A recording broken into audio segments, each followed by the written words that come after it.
All right, it is movie review time again, and right now I have Throwback Thursday, and I'm going to try and start what right now I'm going to call Foreign Movie Friday. I may change the title.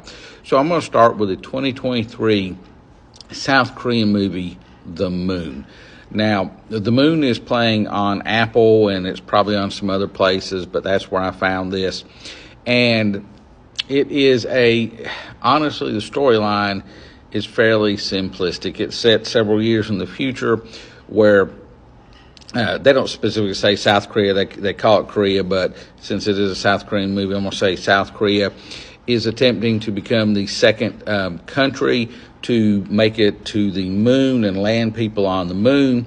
And they had already had a trip that had some major issues, and so they're now trying it again.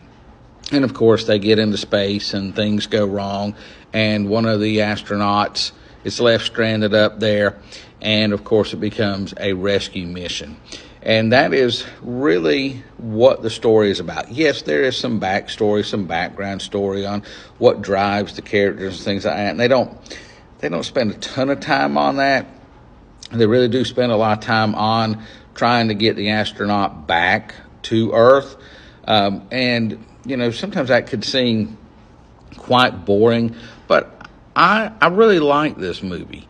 The visual effects I thought were very strong. There were a couple of times you could tell it was that it was computer animated and computer assisted, but I really thought overall those worked, especially the scenes on the moon, because this takes place on the moon, takes place in the space station or spaceship, takes place in NASA, and it takes place in the Korean space equivalent to NASA. So those are the four different areas that you shift back and forth during this movie.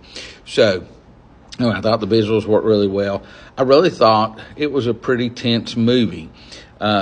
Yes, some people could say, again, they went from one disaster to another, and I know sometimes I have issues with it. It all really, again, is in how it's handled, but I thought they did really well. I thought the acting was strong. I thought the emotional points that they wanted to hit and emphasize hit like they needed to. So I really liked it. Now, I'd seen some things before that it was not really well received overall, but I liked it. In fact, I liked it enough. I'm actually going to give it 4.5 out of 5 stars.